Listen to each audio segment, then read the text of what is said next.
நமச்சிவாய வாழ்க. நாதந்தாள் வாழ்க. இமைப்பொழுதும் என் நெஞ்சில் நீங்காதான் தாழ்வாழ்க. வாழ்க வளமுடன். அனைவருக்கும் இனிய வணக்கங்கள். நிகழும் ஸ்ரீ மங்களகரமான சோபகிருது ஆண்டு பிப்ரவரி மாதம் 13ஆம் தேதி செவ்வாய்க்கிழமை அன்று சதுர்த்தி திதியில் உத்திரட்டாதி நட்சத்திரத்தில் சித்தம் நாமயோகத்தில் வணிசை கர்ணத்தில் அமிர்தயோகம் கூடிய நன்னாளில் இந்த சீர்மிகு மாசி மாதம் பிறக்கிறது. நவ கிரகங்களின் அதிபதியான சூரிய பகவான் கும்பராசியில் சஞ்சாரிக்கும் காலம்தான் மாசி மாதம் என்று அழைக்கப்படுகின்றது. தமிழ் மாதங்களில் 11வது மாதமான மாசி மாதத்தில் மாசி மக விரதமும் மகா சிவராத்திரி விரதமும் கடைபிடிக்கப்படுவது விசேஷம். மாசி மாதத்தில் பௌர்ணமி நிறைந்த மக நட்சத்திர நாளில் கொண்டாடப்படும் விரதம் மாசி மகம். சிவபெருமானுக்கு மாசி மாதத்தின் தேய்பிறை சதுர்த்தசி நாளின் இரவில் கொண்டாடப்படும் விரதம்தான் மகா சிவராத்திரி. பிறக்க போகும் இம்மாதம் உங்கள் வாழ்வில் வளமும் நலமும் செல்வ செழிப்பும் பெற்று புதிய வாய்ப்புகள் புதிய வெற்றிகளுடன் மங்களகரமாக அமைய எல்லாம் வல்ல இறைவனை உளமாற வேண்டி விரும்பி கேட்டுக்கொள்கிறேன். இம்மாத கிரக நிலைகளை பார்க்கும்போது மேசத்தில் குருவும் கன்னி ராசியில் கேது பகவானும் மகர ராசியில் செவ்வாய் சுக்கிரன் புதனும் கும்பராசியில் சனியும் சூரியனும் சேர்ந்து பயணிக்கின்றனர். மீன ராசியில் ராகு பகவான் சஞ்சாரம் செய்கின்றார். கிரக சஞ்சாரங்களின் பாதிப்பால் ஒரு சில ராசிக்காரர்கள் தங்கள் வாழ்வில் மண் மீதும் பெண் மீதும் ஆசைப்பட்டு வீண் விரயங்களை அடைந்து திருவோடு ஏந்தி பிச்சை மட்டும் எடுக்கவில்லை என்ற நிலை இருந்தது. தெய்வமாய் நீங்கள் நினைத்தவர் கூட உங்களை தெருவில் நிற்க வைத்து பார்த்தனர். ஆடாத ஆட்டம் ஆடி ஒடுங்கிய உங்கள் வாழ்வில் இனி வசந்தம் வீசப்போகிறது. வரும் வாய்ப்பை சரியாக பயன்படுத்தி முன்னேறும் வழியினை பாருங்கள்.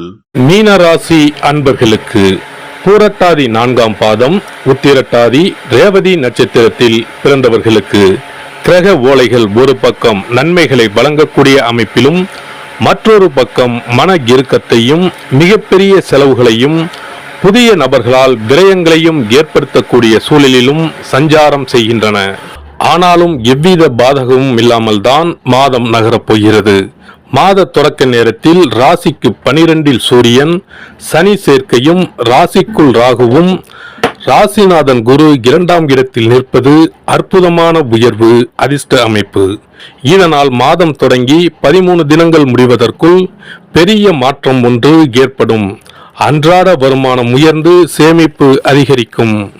உங்களது ராசிக்கு 7.5 சனிக்காலம் தொடங்கி இருப்பதை நினைத்து வீண் கற்பனை செய்து கொண்டு அதிமுக்கியமான விஷயங்களில் இறங்காமல் இருக்கிறீர்கள். இதனை கைவிட வேண்டும்.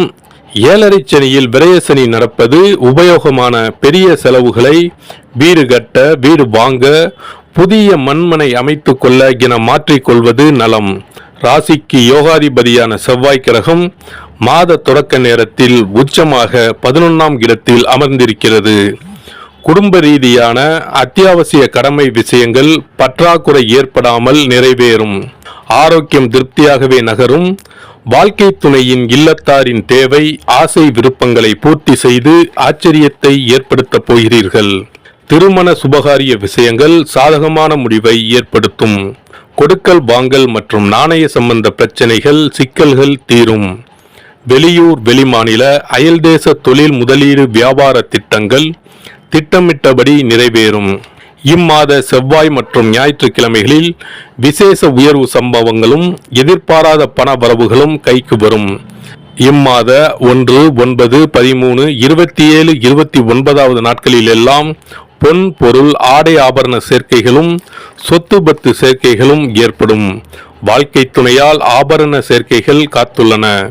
சக நட்பு விஷயங்களில் சர்வ கவனமாக செயல்பட வேண்டிய மாதம் இது. புதிய நுணுக்க விஷயங்களில் முதலீடு செய்திருப்பதற்கு லாபம் காத்துள்ளது.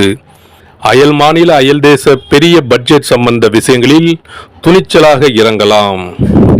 பதவி பொறுப்புகளும் அதிர்ஷ்டத்துடன் வந்து சேரும். வியாபாரிகளுக்கு லாபத்தை தக்க வைத்துக் கொள்ள நீங்கள் பாடுபட வேண்டியிருக்கும். சந்தையில் நியாயமற்ற போட்டிகளை சமாளிப்பதில் உழைப்பு கடினமாகும். லாபம் சற்று பாதிக்கப்படும். சக கூட்டாளிகளினால் பிரச்சனைகள் ஏற்படும்.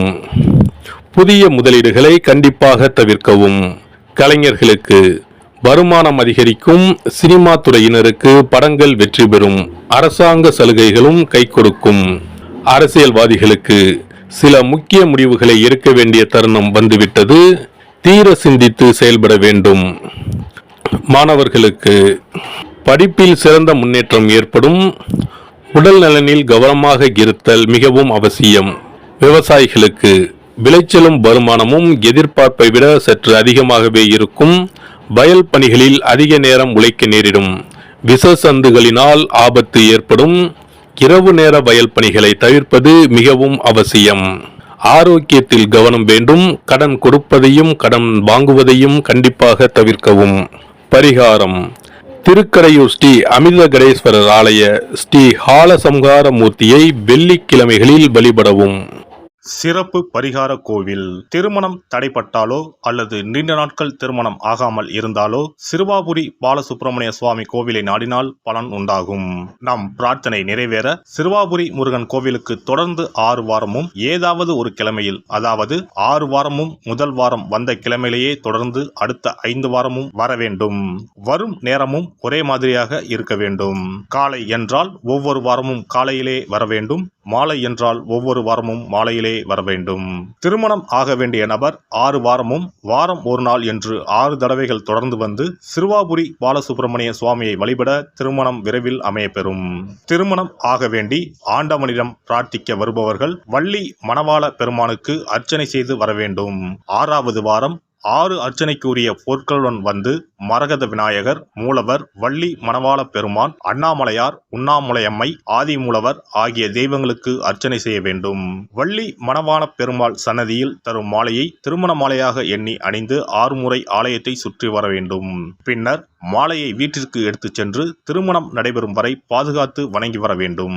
திருமணம் முடிந்ததும் தம்பதி இத்தலம் வந்து 6 தெய்வ சந்நிதிகளுக்கும் அர்ச்சனை செய்து பழைய மாலையை கோவிலில் உள்ள மரத்தில் கட்ட வேண்டும்.